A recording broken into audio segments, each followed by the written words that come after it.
Unshelling Medicine Podcast. Healthcare in the language we understand.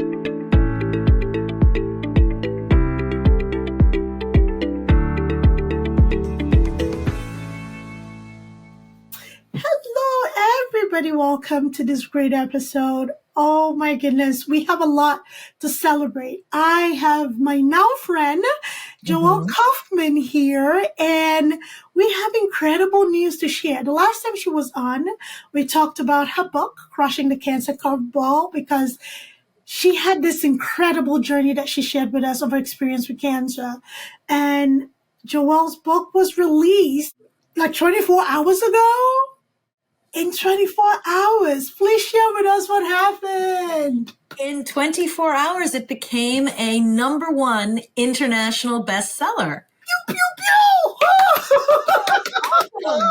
Congratulations! Thank you. Oh, I'm really glad that it speaks to people. That's what it's for, right? So, backstory a little bit. Joelle here had me look at some of the reviews, and this is why it is very important that you're intentional in what you do in helping others, because this is the kind of reward you get. People that resonate with your story, people that are touched with your story, and when your story is authentically told by you in a way that supports others, this is what happens. So well-deserved, Joelle, well-deserved. I'm so happy for you. Well, I'm very excited. And one of the wonderful things is that the number of healthcare providers that have downloaded it, that are reading it. I can even tell a story. About 3 weeks ago, one of my friends reached out, said, I can't believe we're going to have this in common, but my wife was just diagnosed. She's going to have the same procedure you had. Would you talk to her? And by the way, my wife's an ER doc. I said, well, I'm happy to talk to her. She's a doctor. And we ended up on the phone, she and I, and she had a bunch of questions that they're in the book, but she just had questions about what this would be like for her as a person, for her body, for her sexuality, her recovery. So we had a really great conversation. And she had her procedure. Everything's gone well. It's great. He got a text from someone during the release day, said, hey, this book was referred to me by someone I know. I don't know any of these people. And while it sounds like a book you might want to write someday, maybe it would help you. And my friend wrote back, already own it, have spoken to her. It's awesome. So I'm like, the universe is helping it get to people. Yes. And the healthcare providers, this was a doctor. And even she said, there's a perspective. And the doctors who endorsed it, there's a perspective about what's the whole experience like. Right. And, I want to change the story. And because I want to change the story, and because my experience was one of hope and strength and optimism, I want people to hear this horrible news, feel whatever they're going to feel, and then latch on to something like my book for hope, for optimism, and for strength. Beautiful, beautiful. Please just hold up that beautiful book again. So everybody, Crushing the Cancer Curveball.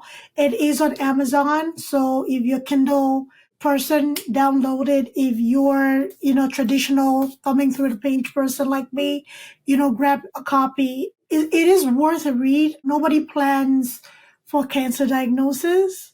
Nobody plans to be devastated by a treatment. However, finding those moments where alternatives lie, and also to be very purposeful in your healing journey, is very helpful. So please, please, please grab your copy. So I had her show that book again, because as we get into this conversation, it's going to keep coming up. It's a beautiful, those of you that are listening, beautiful text, beautiful pictures on the back, and it's gorgeous. So, and even the message inside is even better. So, let's talk about these journeys, because as a doctor, I guess people have an expectation that you're in the healthcare industry, you should know, right? But she's an ER doctor. And as an ER doctor, they're the fixers, they fix and send off, right? So going through a journey, especially a treatment journey, is not common with that career. What out of that conversation surprised you the most? One of the things that was surprising was, she shared that she met with the oncologist, and she's at a very premier world-class hospital, so she had access to great people. And the oncologist said something along the lines of, you've got run-of-the-mill breast cancer. You don't need to have a big, nasty surgery. And I'm sure that clinically, that is correct. Mm-hmm. And so my friend, or my friend's wife, I guess she's now my friend, she said, it didn't make me feel good. Now, I appreciate why doctors have to retain a clinical distance, right? Sometimes they have to say the worst thing, right? But, this doctor was hearing it and saying, but you're questioning my decision. You're not supporting my decision. And that makes me doubt my decision. So what I said to her was, we all have our own personal risk profile. Your doctor was telling you that statistically, you have some different choices given the risk. Right. What she wasn't hearing, what her doctor wasn't hearing, was the risk profile I choose is, I don't want to hear breast cancer again. Yeah. I want to do what will give me the highest probability, not of living, but of never hearing breast cancer again. Because both choices she had lead to living. Right. Right? She wanted this episode to be done. And I gave her assurance that is a 100% valid choice. Right. That the process she was using to assess her alternatives and her risk was 100% valid. And I think it's important as a patient, you may have self-doubt, right? Even if you are a highly trained medical professional. And doubt is normal.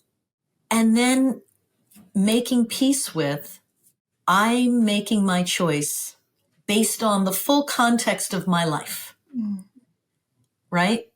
A woman in the book who had the same diagnosis as me, her tumor actually got bigger than mine. She was stage 3. She was young, 38. And the protocol for her, she didn't have any genetic, was a lumpectomy with radiation. So that's what she chose. She knew she could have a bilateral mastectomy. That's not her choice. Also 100% valid. Right. And her reasons were different. And I think it would help medical professionals to learn how to ask the question. Yeah. Instead of saying, you've run-of-the-mill breast cancer, why are you doing that? And that's a very judgy way of trying to say, like, the data says you don't need it. Let's say, okay, I'm curious what your thinking was. Yeah. And if you have any questions I can answer to ensure you're making an informed choice.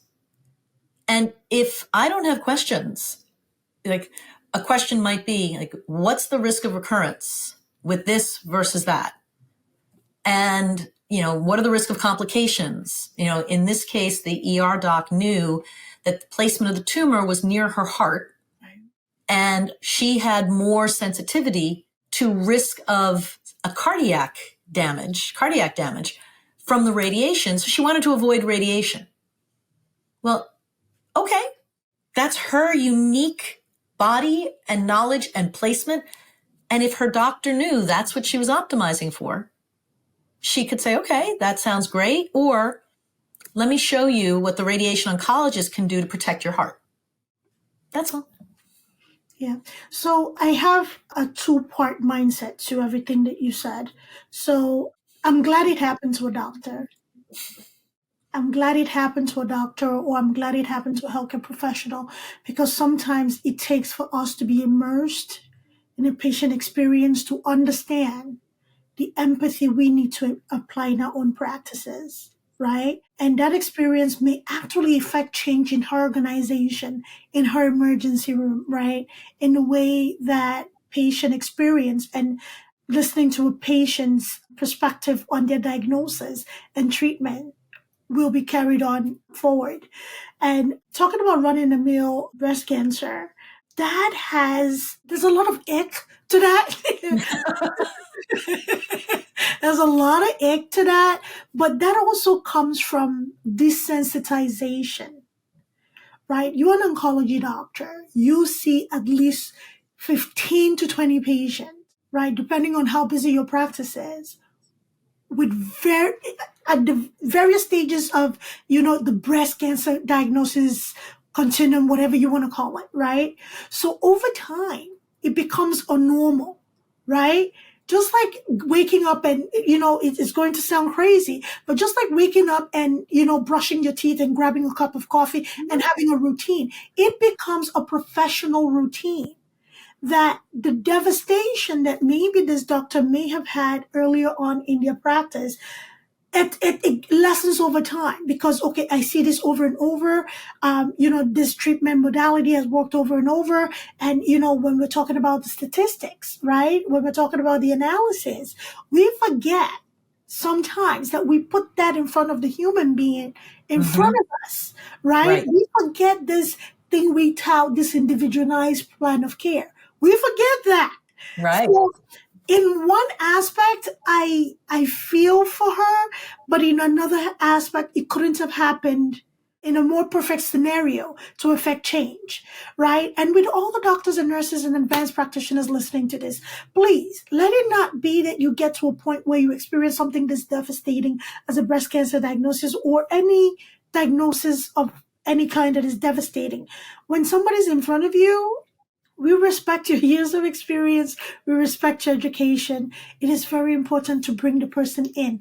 What are you feeling? What are you thinking? What are your fears? What are your concerns? Because some of us present very stoic just to manage the news, right? Yeah.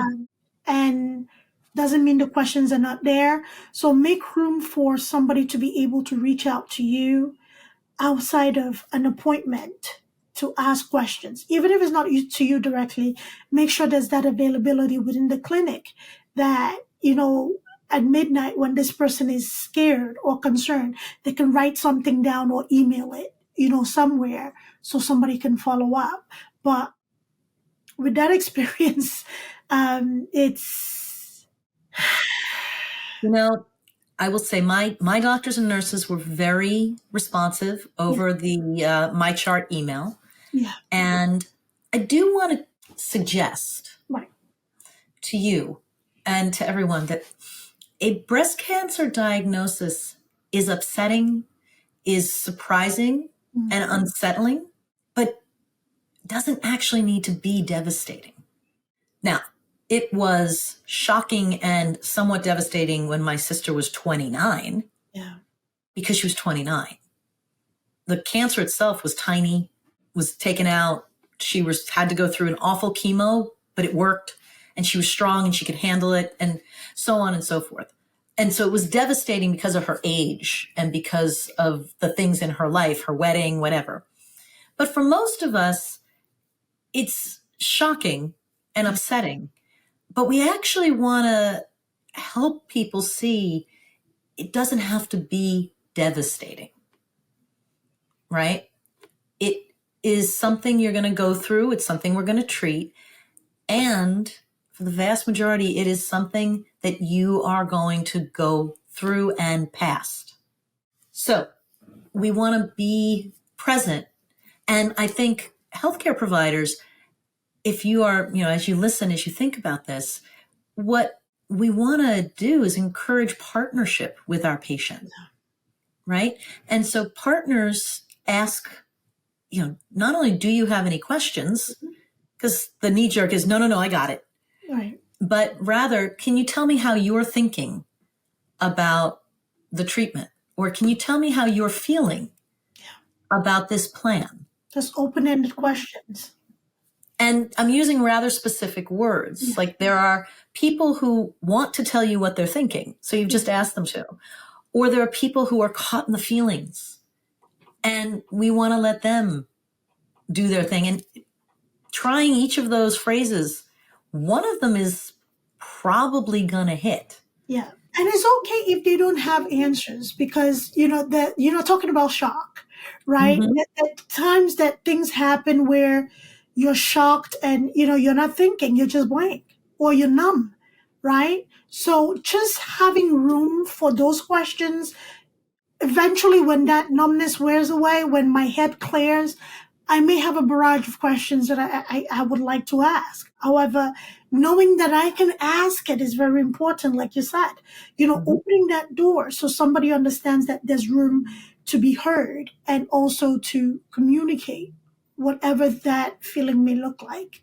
That's It's right. very important. And those key words that you mentioned, what are you thinking and what are you feeling? Feels are not things that is very much celebrated in our society, but it's necessary. Let go of communicate those feelings. So whoever is there to support you can support you through this journey because the journey can be tough. It can be tough. It So, is. oh my goodness, Joel, I'm so happy for you. I keep thinking about this book. So you have been in our first time talking. You talked about having a community of people, having support system. What has the reaction from your support system been with the success of your book? Yeah, they're really happy for me. And it's interesting because you wonder, will people think this was egotistical? Will people think this was arrogant? Will people think, I'm attention seeking? And I woke up the morning of the release feeling very nervous. Like, what will people think that I have done this? Like, who am I? I'm not a leading researcher in cancer, breast cancer, whatever. I'm simply somebody who's survived and frankly had a deal of luck. Was caught early. It responded well to the less toxic chemo. The surgery was a success and I didn't have complications. I joke, like, if you were making a movie about it, it'd be boring. So, right? And you want to be. You want a boring cancer experience. I know how to make it more colorful, but the facts are boring. And the response has been so warm, so loving. I told you last time we spoke that my cancer year was one of the happiest of my life because of how loved and supported and held I felt without pity, because I don't like pity. Yesterday, was a jolt of that. Right? And a bunch of people who said, I had no idea. And that's okay too. Right? Someone wrote today, I had no idea and I don't know how that's possible, but I had no idea. And that's okay. Right? I believe, I told a bunch of people. Some people told other people, some people didn't. There was one day in Idongesit, because I was using Caring Bridge. Yeah. And I didn't publicize the link, but people who had it could give it to other people. I remember there was one day I called my best friend, Jessica. I said, oh, I know what social group just talked about me. And she started to laugh. I was like, this whole group of people are very connected to each other and they've all shown up on the same day on the site. So I'm in someone's text stream or I came up at lunch. I don't know where it was, but I know which group. And she started to laugh. She's like, does it bother you? I was like, no, it's why I did a Caring Bridge. Yeah. So they can. And I appreciate the support, right? There's no judging, but there were people who didn't share it. Right. Also okay. But when you have to lift something heavy and going through any form of cancer treatment, even if it's going to be run of the mill and simple, it's still heavy because it is a potentially fatal diagnosis, even if yours isn't. It's out of the blue. You're a very healthy person otherwise. And the randomness of it is upsetting and shocking. Like, what else random could happen?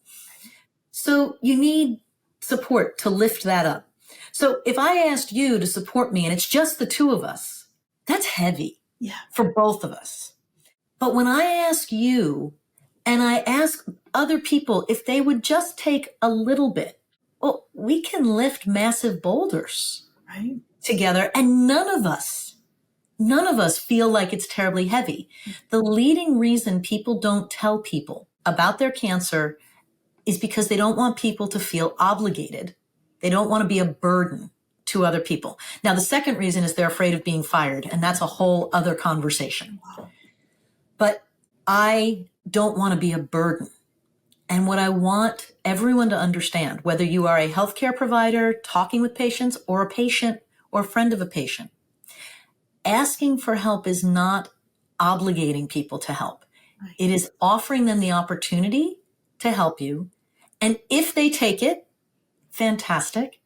And that opportunity helps them feel better, helps them feel good. It feels so good that I could help that ER doctor reaffirm her confidence in her choices, answer her questions, help her think about what she needs to have with her for recovery. I'm really glad I could do that. I didn't feel burdened, obligated. I felt like I'd had an opportunity to give a gift. Right. And giving gifts always is good for the giver. Right. So you mentioned something that some people are afraid to admit sometimes, which is writing a book is not easy, first and foremost. Writing a book is not easy. So, Joelle, you went through this experience. You knew you needed to tell your story. You started the process of, putting a book together, learning additional skills, bringing in people to help you, whatever you did. I know from experience it's not an overnight process. You saw the finished material, you saw the finished manuscript, and, the mock-ups and everything, and you knew the date you were publishing this book. But even with all of that, all the preparation and all the knowledge and all the experience you poured into it, you still felt and wondered what people would think. Mm-hmm. Absolutely. I felt very vulnerable. I was anxious. And those are just feelings. Yeah. And the thoughts below those feelings were, what if people hate this? What if people think this is ridiculous? What if people think I'm wrong or bad or whatever? And you kind of I had to kind of look at those thoughts. And Sam Harris talks about what true meditation is. And I'm not a great practitioner, but the practice of taking a thought and saying, it's just a thought. Let me inspect the thought. Let me look at the thought. And what do I want to make of that thought? Can I just let that thought go? Yeah. Do I want to hold on to that thought for some reason? And I said, I'm going to express that thought so that it's out of my mind and into the world. I'm not going to express it to 2,000 people, but I'll express it to a few. And then I'm going to do the things I was going to do. Right? Courage isn't the absence of fear. Oof. It's moving forward in spite of the fear. That's right. And so the die was cast, right? And the response has been very kind, has been very supportive. And, that's how it starts. And will there be somebody somewhere who doesn't like my book? Probably. Yeah. Will there be somebody who says, well, your story, you want to give an optimistic lens to cancer, but I lost my father when he was 42. And all I can say is, I am so sorry. I don't have a cure for cancer. I wish there was. I wish there was 100% reliable early detection.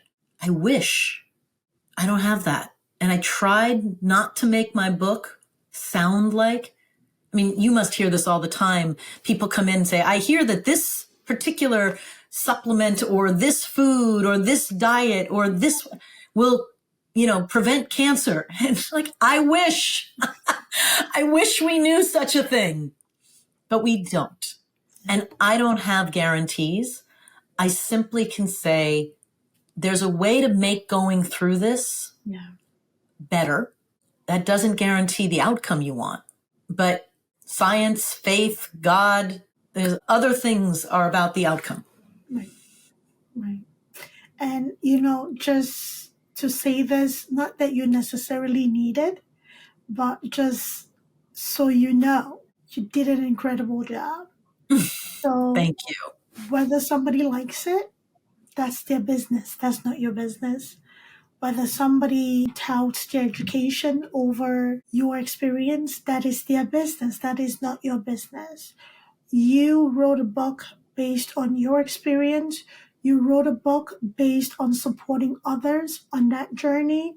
You never laid claims to knowing everything that comes with the cancer treatment journey or cancer treatment experience. However, you shared what worked for you in hopes that it will work for somebody else. You did what you needed to do. Thank you. Whether somebody likes it or not, whether somebody's experience educationally, professionally, is bigger, or you're in no competition with anybody. You're in your own lane, right? That is so true. Yeah. And your words, they warm my heart. In fact, you've just, coming on your podcast is one of my happiness tripwires, because I knew, of course, I knew we were going to have a great conversation and you'd have this fabulous, beautiful smile and full of hearts. And right, like, we have to give people moments of happiness. And the thing is, they say, you never know what's going on for another person, and you don't. So one of the things I wrote about this, but, I think it's important, is I wanted to partner with my healthcare team. And I knew they have to keep an emotional and professional distance because they have to protect themselves, like emotionally. So I come in to my follow up with my last drain from my surgery. And that drain had bothered me and whatever else. And I'm there with my wonderful nurse practitioner. And she's like, cool, we can take the drain out. I'm like, great, let's do that. Can we just rip it? Like, what can we do to get that thing out, right? Drains are really good because they keep you from getting sicker, but nobody likes them. Okay. So, I wasn't affectionate. I named my port. I did not name the drain. But she takes it out, and I turned to her, and, and she's looking at me, and I looked at her and I said, dance with me. Oh. And she said, what? I said, I am so happy. Dance with me. And we danced around the little treatment room just for, 20 seconds. And I wasn't trying to make a point. I was feeling such relief and such joy. I felt like the penguin from Happy Feet. I just have to move my feet. And it seemed like sharing that with this person that had done her job. She removed the drain. But why shouldn't she join me in my celebration? And did I look foolish? Probably. Did I make her day? No idea. Did we have a really nice 10-second dance around the treatment room? We did. And, that's a burst of happiness. And maybe she'll take that into her next appointment, just feeling a little bit happier and a little bit better. Because in that moment, by doing her job and being present with me, she made me so happy. I had to share it. I had to dance. These are stories that nurses appreciate because, yes, we're there to make sure we follow the treatment orders. We're making sure that the patient is stable. We're making sure that we are applying nursing knowledge, critical thinking skills, all of that extra clinical stuff. The main crux of what we do, because we spend the most time with people at their most vulnerable, is those seamlessly little things that happened months ago. You still remember it because it made a difference. It reminds me of something that happened in clinical with one of my students. It was medication. I started her medication administration, and I went in with her. And the patient, she was very tired. She really did not want to deal with anybody. I think her daughter was there. Her daughter came in to see her. And, we kind of like encouraged her to take her morning medication. And she's like, I don't know what is going to encourage me to do this. And we told her, hey, we'll dance with you. And we did. And she smiled, got up, sat up, took her medication. And her daughter was laughing the entire time. She's like, that was worth it, right? We may never see this woman again. We may never see her family members again. However, that moment is something that will come up. Either, Mom, do you remember when? Or to whoever, right? So sharing that is very important. And also, to my nurses, I know we're burnt out. I understand. I get it. And we often don't deal with happy moments like that all the time. But it is very important that when things like this present itself, even if it's hold my hand, can you pray with me? Or grab a pillow, let's scream into the pillow together. Do it.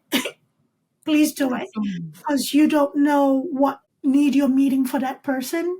And it's very rewarding. And it's a story this person will tell. So thank you for sharing that, Joelle. And I think it's great for people who are there every day for people to hear that they're actually appreciated. And that means a lot. So, my goodness, you are magical. You are so magical. You're telling me coming on this show is your tripwire. Like, I'm honored. Thank you. Thank you. Having you on is kind of like, just chit-chatting. We chit-chatted, for a while before we're like, wait, we're not recording. Let's jump in. Let's record. So what is the next thing for you, Joelle? So there's a number of things on my checklist. So where the paperback version, this version is going to become available on Amazon. So people who want a copy can get it. I built a workbook. It's about a 45-page interactive workbook for the patient, the newly diagnosed, their family, so that if they want something they can write on, they want something to use and walk through. So that's available now and on my website, and that'll be available on Amazon at some point. Then I'm going to do a webinar with my friend Julie Bach on February 11th. Nice. Would love for if you come, I'll send you the invite. But this is about how do you balance transparency and privacy when you're a working person and you're facing cancer. And we're going to cover how do you respond when someone who works for you tells you that either they've been diagnosed or someone they love has been diagnosed, because you want to know, because they're going to need some flexibility. They're going to need some support. But that is a really scary conversation to bring up. Besides that, you're scared about having this diagnosis that can be fatal, even though yours might not be. Telling your boss, telling your teammates is hard. So we're going to talk about that. And we're going to talk about, okay, as a boss, how do you handle that? Yeah. And as a person, how do you introduce that conversation? How do you have that conversation? Because, half the people diagnosed with cancer are in the workforce. Yeah. And it does impact, even if you have a rather simple case and you're going to have a fairly straightforward treatment process, even the psychological impact of, I've been diagnosed with cancer. My sister, when she was 29, she said, you know what pisses me off besides the cancer? I'm like, well, that's enough. She was like, I'm a flipping statistic and I hate that. I said, okay. So you become a statistic. You always have to check it off on the forms that you've had cancer. You're one of them. Right. So your coworkers are ultimately going to need to know something. Mm-hmm. And that's hard. So we're going to do a webinar on that, and we may do a series that goes through various different experiences from the book, so that whether you are a nurse, a doctor, a patient, a family member, there's something you can learn and something you can do from having a conversation. Yeah. So those are the things that are next. Those sound like great things, because I am very interested in, I learned something from you today, that, in this day and age, even with the prevalence of cancer diagnosis and the advancement that we've made in cancer treatment, that it is still a fear that most people have to have that conversation with their employers for fear of losing their jobs. That is, that's mind blowing. Well, and you can be afraid of losing your job, which you should know you are a protected class. They can't just fire you. But if you lose your job, you may lose your health insurance, which is a double whammy, right? People are also afraid I won't be considered for new projects, new opportunities. I will be cancer tracked, right? I will be sidetracked. And by the way, the bosses do that sometimes because they don't want to impose. They don't want to make it harder. And so you want to be able to say, hey, I want to do this much. I want to be intellectually involved. Or you can be like my friend Jacqueline, who said, I'm a charge nurse overnight in labor and delivery. I need to go on disability. Like, I can't do my work. Okay.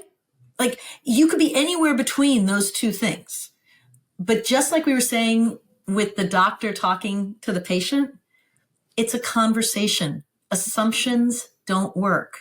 You have to be okay with asking, what do you need? How can we help? What do you want to do work-wise during this process? And everyone has to remember, in the vast majority of cases, but not all, it's a period of time. And that period of time will end.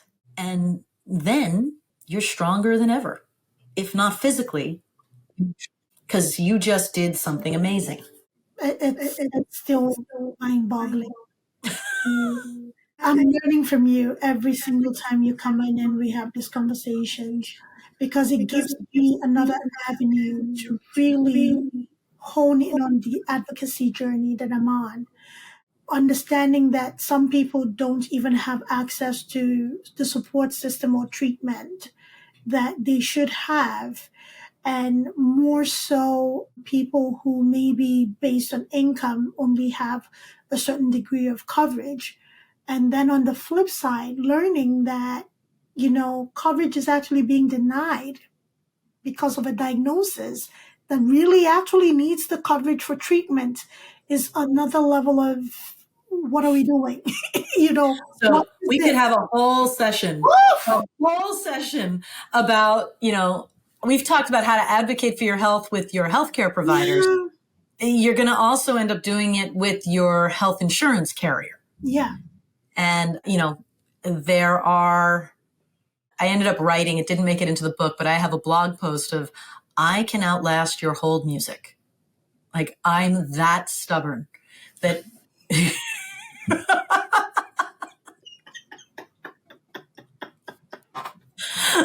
I can't bother with Joelle. He's like, go ahead, play it. I'm here. Good. I can do 12 other things. The phone's going to be on the hold music. Go ahead. Oh, phone tree? Got it. I'll wait. Oh my goodness. I can outlast your hold music needs to go on a t-shirt. I think you should have I love it. Exactly. So have you looked into, or are you willing to explore, the plenty support groups, the plenty network that support people with the cancer diagnosis, especially breast cancer, right?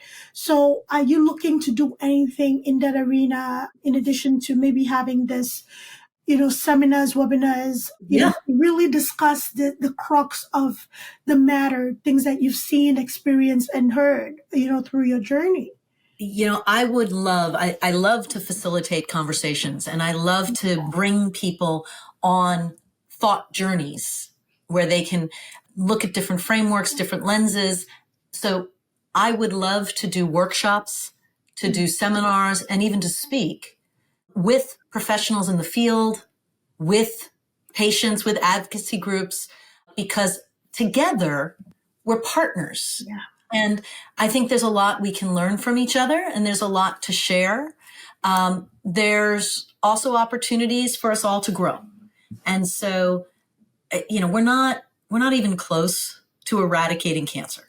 Like, it's not in my lifetime. Yeah. And I hope that we get closer on early detection. early detection means we're going to be having this conversation with people. Right. And going from the not devastating, just flipping inconvenient. So let's just deal with flipping inconvenient and try to not have devastating. And so I'd love to, is the answer.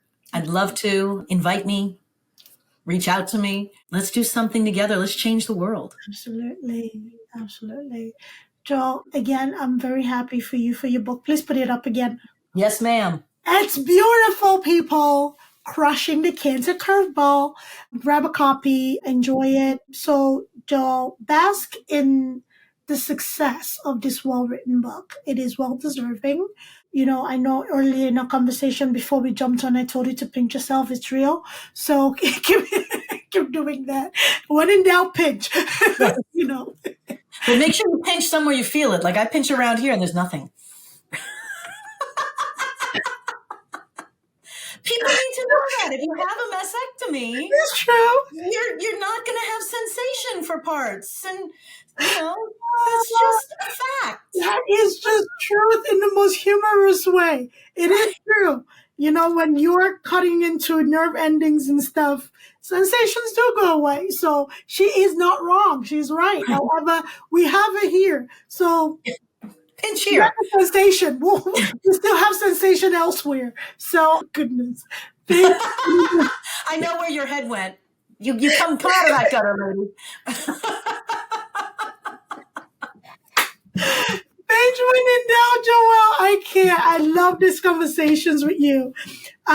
Much deserved, well deserved. You did a great job with that book, and I'm going to grab myself a copy. And I've seen aspects of it, but I need to delve right in.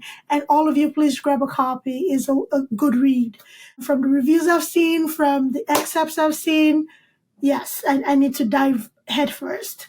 Whatever project you're working on, please feel free to come on and tell us about it. We want to get involved in it. And if you're a provider, healthcare provider, nurse practitioner, best practicing nurses of all kinds, nurses, since we're talking about breast cancer, so this is going to be focused on oncology. If you have to reach out to Joelle to work with her, please do so. Grab a copy of this book. You can learn a thing or two about, putting in more empathy into your practice every day. It makes a difference. And happiness tripwires. You can do happiness tripwires. Yes. Literally, it's a 5-second thing. And that isn't about putting a happy face on things. It can be just as simple as taking someone's hand and saying, how you doing today? Yeah. That's it. And happiness tripwires are everywhere. Let it be organic. Don't make it mechanic. It loses its answer. That should be a t-shirt. Organic, not mechanic. We are making all kinds We're going to make a business of t-shirts. That's going to merchandise business. But organic, not mechanic. I love it.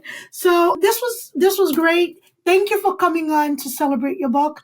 I was eagerly waiting this conversation, and I actually put off my physical therapy. I'm like, can we make it a little later? Have somebody coming. So okay, well, go take care of yourself.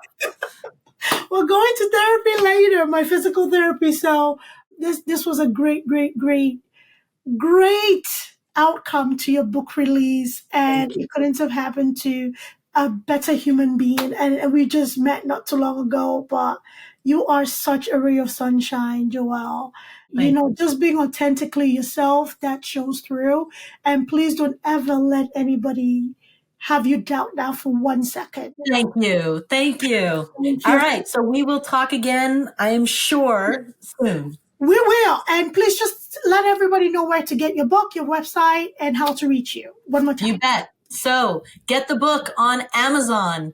All you have to do is search Crushing the Cancer Curveball. At this point, if you do Crushing it's going to just show up. Yeah. So it is a #1 international bestseller, and there's a little mark on it. So that's cool. So Amazon for the book. You can find the workbook. You can find other resources at joellekaufman.com. Don't get excited. The only doubles are the L's. Everything else is a single, just like the name in the little purple spot right there. joellekaufman.com for the workbook. And I think those are the best ways to get in touch with me. Beautiful. Yes, please do that.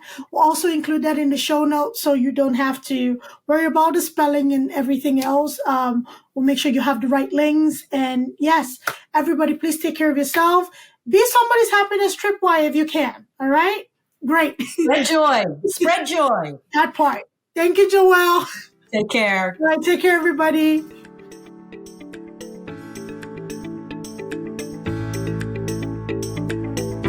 Thanks for tuning in to Unshelling Medicine Podcast. If you want to stay up to date with the latest episodes, make sure to hit that subscribe button on your favorite podcast platform. If you enjoyed today's episode, please take a moment to leave us a review. Follow us on social media at Altruistic Scribe on Instagram, TikTok, Facebook, YouTube, and LinkedIn. We share additional tips, updates, and health-related content that you won't want to miss. Have any questions or topics you'd like us to cover in future episodes? Reach out to us at altruisticscribeco.com. We're always eager to hear from our listeners and tackle the health topics that matter most to you. Until next time, stay healthy and take care.